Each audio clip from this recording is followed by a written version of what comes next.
They started shooting, they retaliated, of which the results, they twatted 6 or they fatally wounded 6 of the suspects. Kujutyulwa kwasweleka abaphangi bemoto ethwala imali abathandathu kuqhoqhozwano namapolisa eJamestown eGauteng. The drafters of the Constitution were very clear that they were creating bodies that have teeth, that have, powers. Ikomishoni ejongene namalungelo oluntu SAHRC izakuya kwinkundla yomgaqo-siseko kwilingelo lokubhena isigwebo senkundla ephakamileyo yezibheno nesigqinisise ukuba izindululo ezenziwe yile komishoni azibopheleli.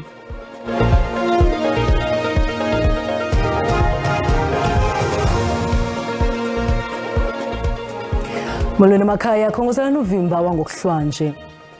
Ngabaphangi bemoto ezithwala imali abathandathu abadutyulwe basweleka ngethuba bedubulana namapolisa eJamestown eGauteng. Eliphulo belikhokelwa ngabezobuntlolo. Amapolisa ayithe rhithe yokucetywa kophango kumbindi wesixeko saseJamestown. Liqela lenkalo ngenkalo elityalwe kule ngingqi kulandela ukuhletyelwa kwamapolisa.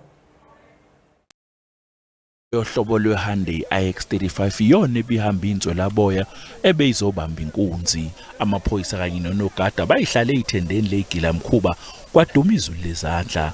Igelekeqezi isithupha isale enkundleni kwathi sisodwa selelesi salimala. Amalungu embokode bomvu athi alunywe indlebe ngalokhu ase ecupha. When our law enforcement agency were reacting, then they started shooting, they retaliated, of which the results, they twatted 6 or they fatally wounded 6 of the suspects. 1 is injured. Umkhuzo wamaphoyisa esifundazweni iGauteng uLieutenant General Tommy Mthombeni uthi inzwelaboya izoyikhotha imbenge yomile uma ngabe iqhubeka nalomsebenzi wazo.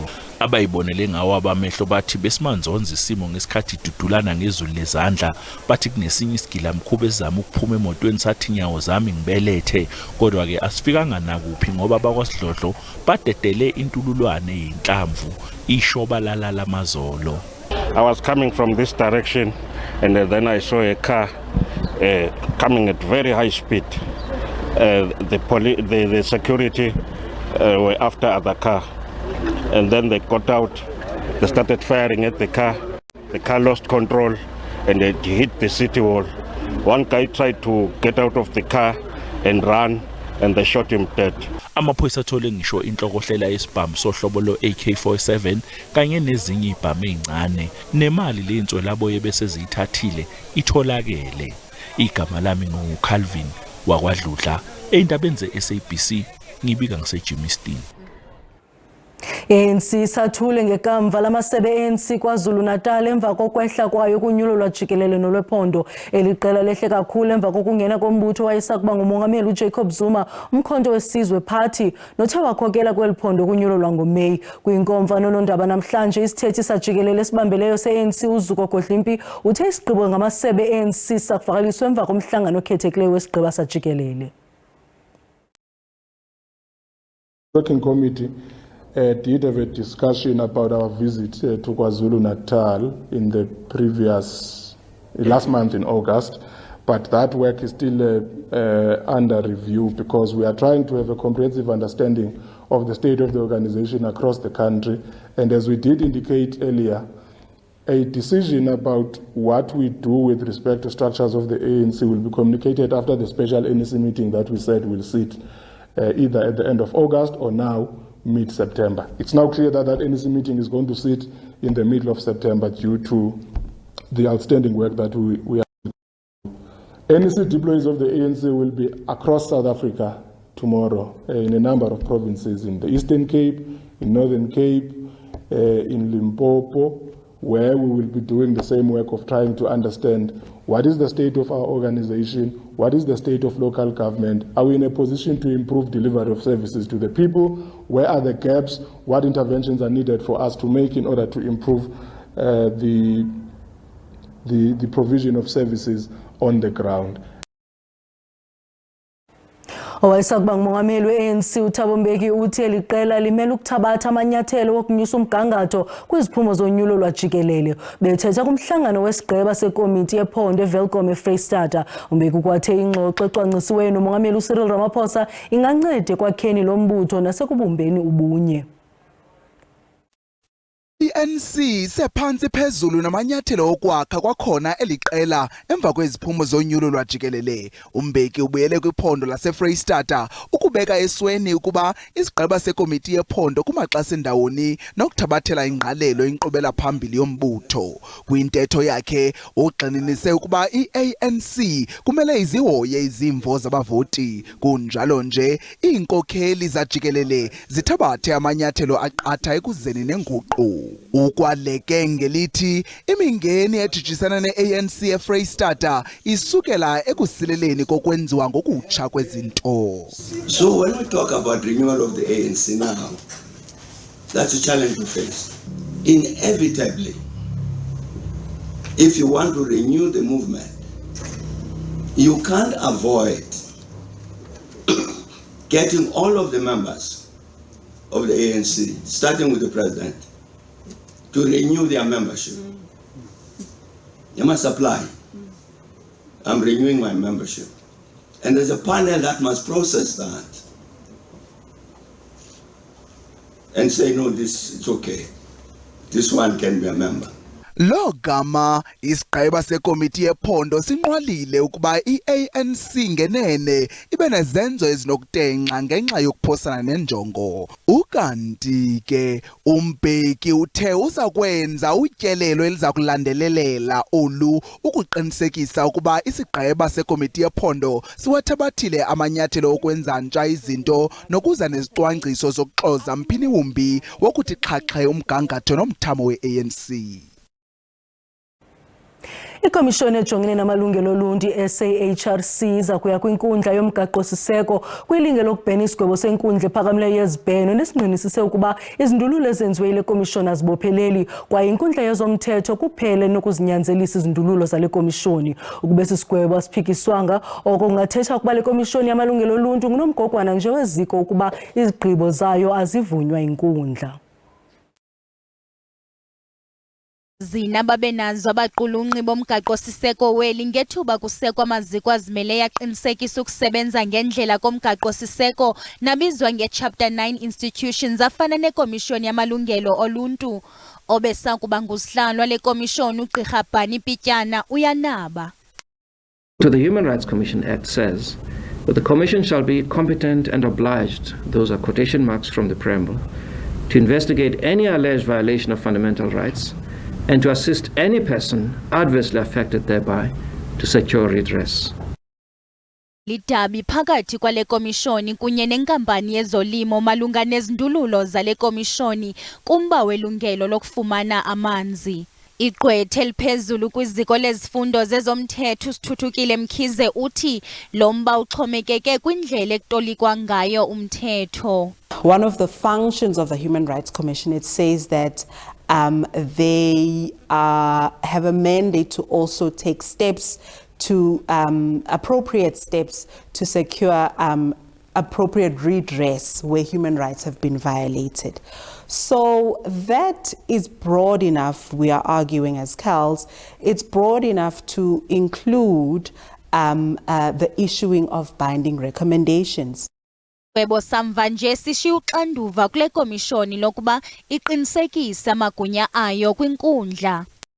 The constitution were very clear that they were creating bodies that have teeth, that have, powers.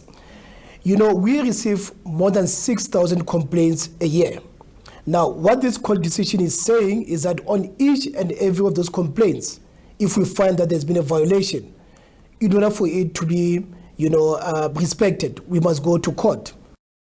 Nale komishoni sithi yasihlonipha isigwebo senkundla ephakamileyo yezibheno kodwa ithi iyakhabana naso kwaye kulindeleke ukuba le komishoni yamalungelo oluntu ifake isibheno kwinkundla yeli yomgaqo-siseko.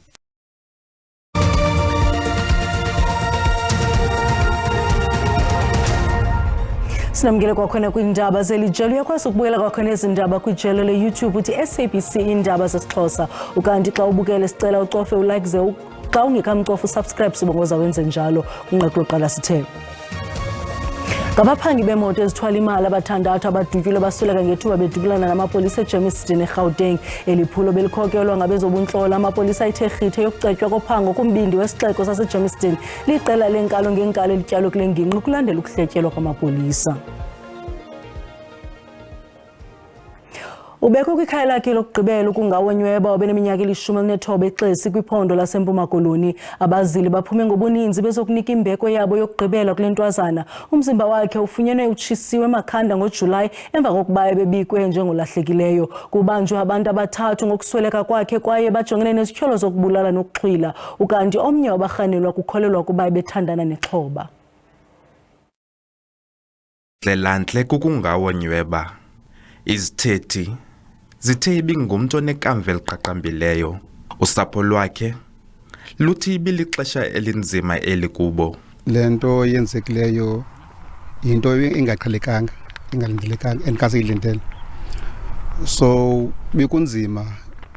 I think ibi 2 months okusilindile basifane ithuba lomncwaba ukungawo. But siyavuya now so sifumane indlela enhle ukungawo. Mhlawumbe nakuthi sifumane iclosure ngaphakathi. Ukanti abahlobo bakhe bamemelela ubulungisa. Kwaba bantu abenzele into kukunga ndiyabawela bamhlawumbi bavukelwe sisazela bangaphinde bayenze into enjena because bashiyeke sisintliziyo zethu zibhlungu because asiyazi yona nto because kungabakekho ngoku ayo asiyazi yona nto mhlambi yenze kuba mabenze lento so sizama ukuthi kubona if noba into lonto bengayenzekalanga kuba mabenze hlobo endi ngoku besicela bathethe inyani zokwazi kungakufunyana justice for yena. Olulubaziseko kungcwatyeni kwakhe lwenziwe kuba bekusahlolwa ngeDNA ukuqinisekisa ukuba ngoyanyani nalo kanyweba. Yadanisa into kokuba amakhaya kufuneka linde uqala ngoJulayi mhla kwakubonwe le oluthuthula lentombi kude kube namhlanje.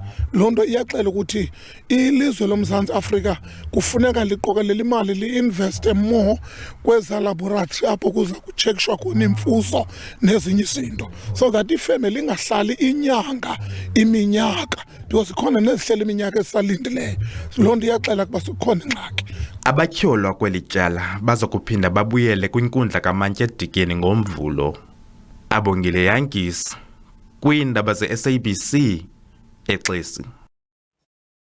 Isangeni ngenile imiyalezo yovelwano kusapho nakwizalamane zeqala leKwaito uSandile Mapaputsi Ngwenya kulandela ukusweleka kwakhe ngoLwesine. Le mvumi ibiminyaka ngama-45 yaqala ukuzenzela indumasi ngo-2001 ngengoma yayo ethi Izinja yaba ngumobe weKwaito. Waziwa njengoyena msunguli wolu hlobo lomculo waba nefuthe kwizigidi ngezigidi zabantu ngokwengxelo ugule ixesha elingaphaya konyaka.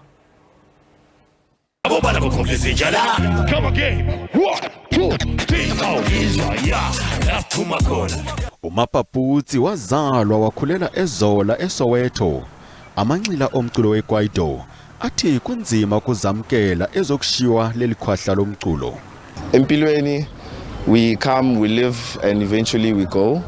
But yeah, it's sad, but at the same time, I do remember footprints I shile Kwaito. Rest in peace, my brother, and to the condolences to the family.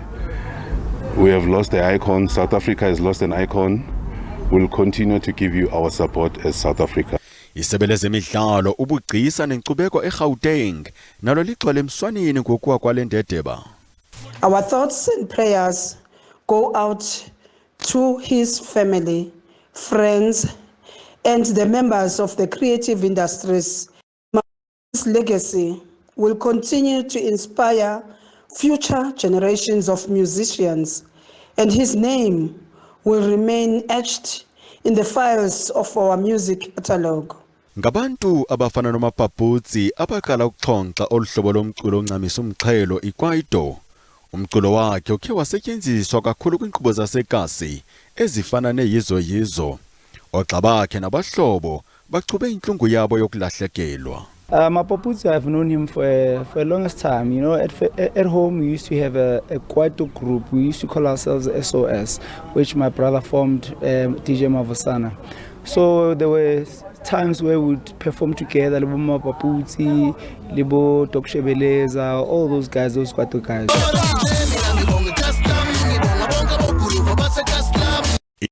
izigaxa zenkonzo yakhe yesikhumbuzo neyomncwabo kulindeleke zibhengezwe kungekudala.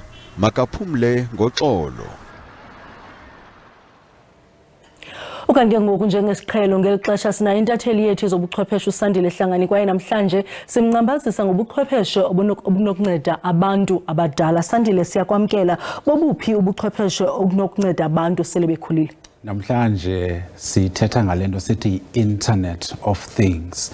I-internet ke yile siyisebenzisayo ukwenza nayiphina into esifuna ukuyenza efonini.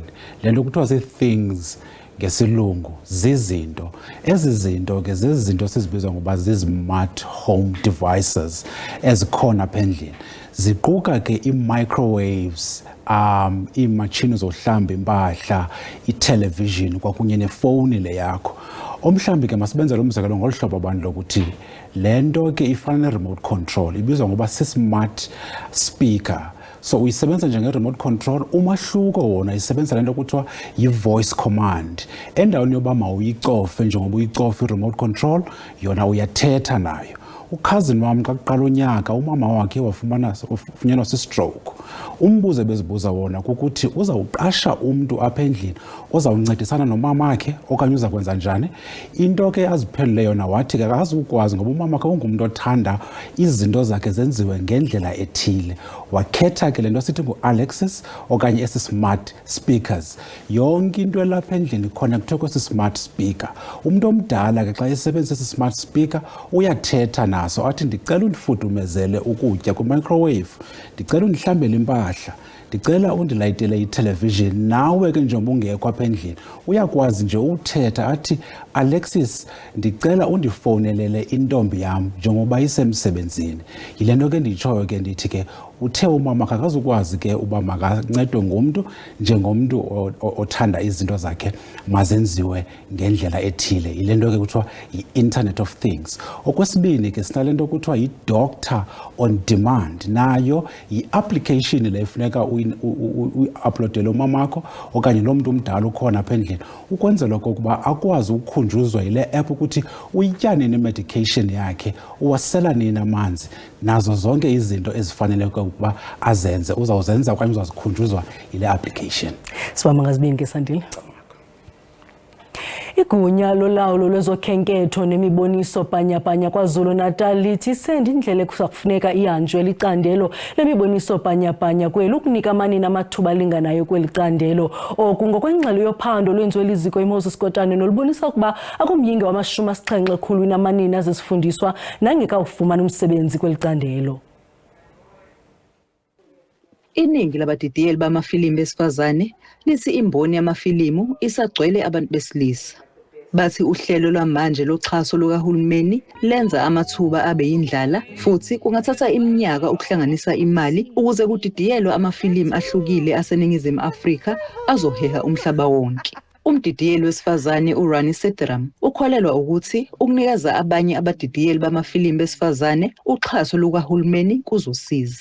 That could so easily be taken away, even if it for a few years, so that we see the development of industry where we go into subsidizing female filmmakers.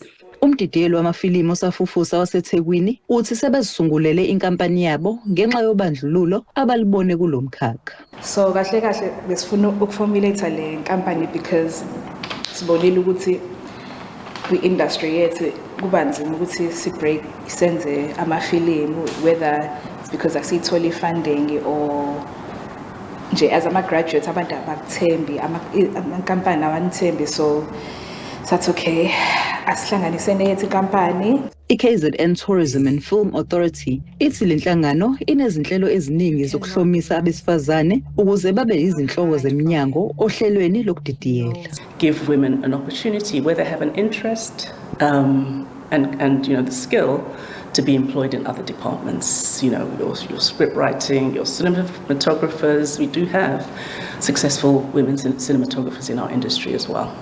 Umotsepe uthi bahlose ukukhulisa imboni ezamafilimu esifundazweni esasele ngemumva eNingizimu Afrika. NginguNonhlakanipho Magwaza ezindabeni ze-SABC eThekwini. Kwezemidlalo iNew Zealand ibethwa ngamanqaku ayi-18 kwayi-12 ngumZantsi Afrika kumdlalo wesibini we-Rugby Championship phakathi kwamaqela kwibali Cape Town Stadium eKapa kwiphondo iNtshona Koloni. Yophisa yokuqala iNew Zealand ngamanqaku ayo amathathu e-penalty try ngomzuzu we-14 kubhekwe Khefini ikhokela ngamanqaku alithoba kwamathathu i-All Blacks. Kwisiqingatha sesibini amabhokobhoko abonakalise ukuzimisela de avuzwa ngetry eze nekapteni uSiya Kolisi nangamabalunga lomdlalo. Box with their selection, with Pollard at 10 and LaRue at 15 might try and play a more tactical kicking game, but New Zealand easier when there's 44 seconds. And Mackenzie with plenty of time remaining on the shot clock. Pollard 14 kicks at the Rugby World Cup when he was brought, and then Kolisi. Player on the floor there. Gets away. And over he goes. uTaylor Fritz uphumelele idabi lamamelikana xa ibetha umkhaya wakhe uFrancis Tiafoe wazibekela indawo kumdlalo wamagqibela kankqoyi wakhe wokuqala kwiGrand Slam. Elityendyana lakwaFritz liza kungquzulana nobekwa kwindawo yokuqala kumanqwanqwa entenetya kwihlabathi uYannick Sinner wase-Italy ngomso. Usini uzibekele indawo kulo mdlalo emva kokunqunqela egoqweni uBritain Jack Draper waseBritane kowandulelwa amagqibela kankqoyi.